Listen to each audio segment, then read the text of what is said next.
ସେମାନେ ଆଜି ଶ୍ରାବଣୀ ମାସର ତୃତୀୟ ସୋମବାର ଲକ୍ଷ ଲକ୍ଷ ଭକ୍ତଙ୍କ ସମାଗମ ଭିତରେ ସେମାନଙ୍କର ମନ୍ଦିର ଭିତର ପରିଷ୍କାର ପରିଚ୍ଛନ୍ନ କରିବାରେ ସେମାନଙ୍କର ଅବଦାନ ବର୍ଣ୍ଣନା କରିହେବ ନାହିଁ। ସେମାନେ ରାତି 4ରୁ ଆସି ଏପର୍ଯ୍ୟନ୍ତ ଠାକୁରଙ୍କ ସେବା କରୁଛନ୍ତି। ମନ୍ଦିର ମଧ୍ୟରେ ଭକ୍ତମାନେ ଯେଉଁ କଉଡ଼ି ଆମର ଅଁଳା ବାଁଳା ଘଡ଼ି ଭକ୍ତମାନେ ପାଣି ଢାଳିକି ପକାଇ ଦେଉଛନ୍ତି। ସେମାନେ କହିବାକୁ ପଡ଼ୁନି ଶୌଚାଳୟ ପରିବେଶକୁ ପରିଷ୍କାର କରୁଛନ୍ତି, ଯଦ୍ୱାରା କି ଦୂର ଦୂରାନ୍ତରୁ ଆସୁଥିବା ଭକ୍ତମାନେ ପ୍ରଭୁଙ୍କ ଦର୍ଶନ କରିପାରୁଛନ୍ତି, ପ୍ରଭୁଙ୍କୁ ଦେଖିପାରୁଛନ୍ତି।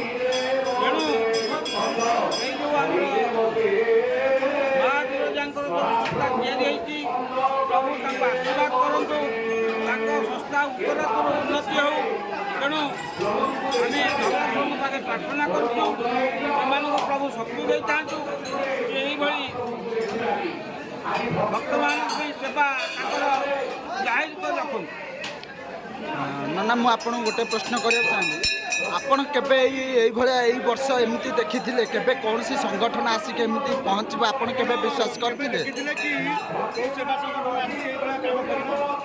ଆମର ପ୍ରତିଭା ସେବା ସଂଗଠନ ଯିଏ ଆଇଛନ୍ତି, କିନ୍ତୁ ମା ବିରଜାଙ୍କର ଯେଉଁ ସଂସ୍ଥା ତାଙ୍କ କାମ ପରିଷ୍କାର ପରିଚ୍ଛନ୍ନ ଅତୁଳନୀୟ।